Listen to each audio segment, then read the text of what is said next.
नमस्कार, lead India publishers association में आपका बहुत बहुत स्वागत है। मैं हूं डॉक्टर तरुणा एस गौड़। अगर आप पत्रकार हैं, पत्रकारिता करते हैं और ख़ास तौर से भ्रष्टाचार के खिलाफ आप आवाज़ उठाते हैं तो ऐसे मौके आपके जीवन में आते जाते रहते हैं। एक वीडियो है, आप उसे देखिए, उसके बाद हम उसे एनालाइज करेंगे।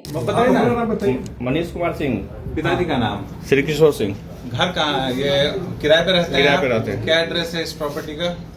एड्रेस क्या है? स्वर्ण मंदिर, सेकंड फ्लोर। कितने टाइम से रह रहे हैं? 13 साल हो गए। क्या काम करते हैं आप? पत्रकारिता में है। कौन सा न्यूज है? आहान न्यूज, दैनिक हरिपुर, वैशाली डायरी सब में रही है। अच्छा, बगल वाला कमरा भी आपका है? सब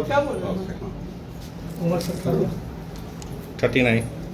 ये लोग आए हैं रात के लगभग 9 साढ़े 9 बजे के बाद। नहीं फिर वही बात करें, तुम कैसे कर रही है?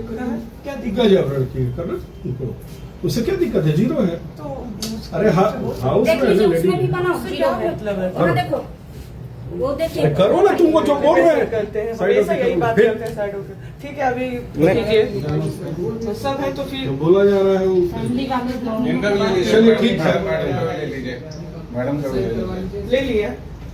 नहीं, ये वीडियो वैशाली बिहार की है, जिसमें पत्रकार मनीष कुमार सिंह का दावा है कि उन्होंने डीएम कार्यालय में कथित भ्रष्टाचार से जुड़ी हुई खबरें प्रकाशित की थी अपने अखबार में। उनका आरोप है कि इसके बाद उनके घर पर ये कार्रवाई हुई। करीबन रात के 9 बजे मद्य निषेध विभाग की टीम पत्रकार मनीष के घर पहुंची और वहां तलाशी ली, बल्कि उनका खुद ब्रेथ एनालाइजर से टेस्ट भी किया, लेकिन रिजल्ट 0 निकला, जैसा कि आपने वीडियो के अंदर भी देखा।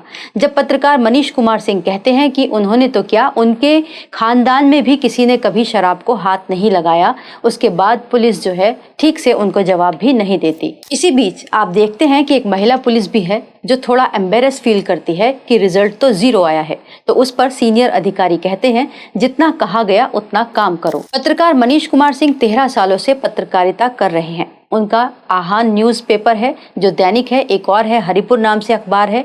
ये 3 अखबार चलाते हैं और इनका कहना है कि उन्होंने वैशाली के जो डीएम है उनके कार्यालय में कथित तौर पर जो भ्रष्टाचार जारी था उसके खिलाफ खबरें की थी, जिसके बदले में उन्हें ये सब सहना पड़ा। हालांकि पुलिस इसे रूटीन या फिर सुरक्षात्मक एक्शन बता रही है, लेकिन क्या गारंटी है कि ये जो एक्शन है ये एक दबाव की कार्यवाही नहीं थी।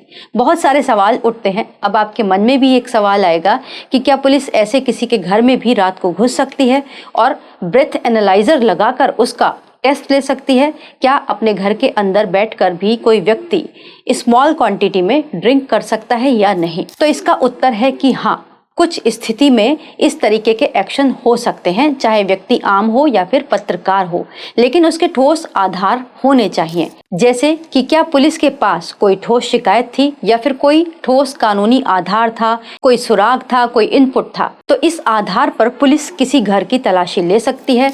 और अगर आरोपों में जरा भी आधार हो तो वो अरेस्ट भी कर सकती है और व्यक्ति को कस्टडी में भी ले सकती है, पूछताछ भी कर सकती है। कानून पुलिस को जांच और तलाशी की शक्ति देता है। बिहार और गुजरात जैसे राज्यों में मद्य निषेध कानून भी लागू है, जहां पर शराब से जुड़े हुए अपराधों पर विशेष कार्रवाई की जा सकती है। लेकिन कानून ये भी कहता है कि किसी नागरिक के घर में प्रवेश और तलाशी उचित कानूनी प्रक्रिया के तहत ही होनी चाहिए। उसके लिए जो ठोस वजह, अपराध के पुख्ता सबूत, संदेह या फिर वारंट पुलिस के पास होना चाहिए। कुछ महत्वपूर्ण कानूनी बिंदु भी हैं, आइए उन्हें समझते हैं। जैसा कि हमने शुरुआत में कहा था कि क्या कोई व्यक्ति अपने घर में शराब पी रहा है तो पुलिस उसके खिलाफ एक्शन ले सकती है, घर में घुस सकती है, तो ये राज्य के ऊपर डिपेंड करेगा और आबकारी मद्य निषेध कानून प्रोसेस के ऊपर डिपेंड करेगा।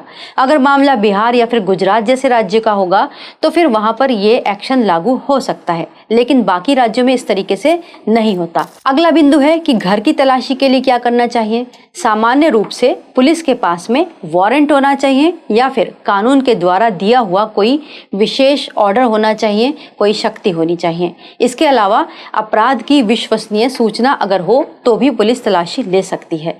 इन सब के आधार पर पुलिस तलाशी लेती है और प्रोसेस के पालन के तहत ही काम कर सकती है। अगला इंपॉर्टेंट पॉइंट है कि क्या केवल आरोप के आधार पर किसी के घर के अंदर दाखिल हुआ जा सकता है। कानून संदेह और विश्वसनीय सूचना में अंतर करता है। अगर पुलिस के पास वैध सूचना थी तो कार्रवाई का अधिकार हो सकता है। यदि कोई सूचना ही नहीं थी और केवल उत्पीड़न के उद्देश्य से ये एक्शन हुआ तो ये गंभीर सवाल खड़े कर सकता है। ये तय करना अदालत या फिर जांच एजेंसी का काम होता है। लेकिन अगर पत्रकार का आरोप सही हो तो मामला केवल शराब या फिर जांच का नहीं रह जाता। तब सवाल उठेगा कि क्या सरकारी कार्रवाई का उपयोग किसी आलोचक या विसल ब्लोअर या फिर पत्रकार को दबाने के लिए किया गया। ऐसे में ये प्रेस की स्वतंत्रता और अभिव्यक्ति की स्वतंत्रता से जुड़ा हुआ मुद्दा भी बन सकता है। लोकतंत्र में सवाल पूछना पत्रकार का काम होता है और सवालों का जवाब देना सत्ता और प्रशासन की जिम्मेदारी होती है।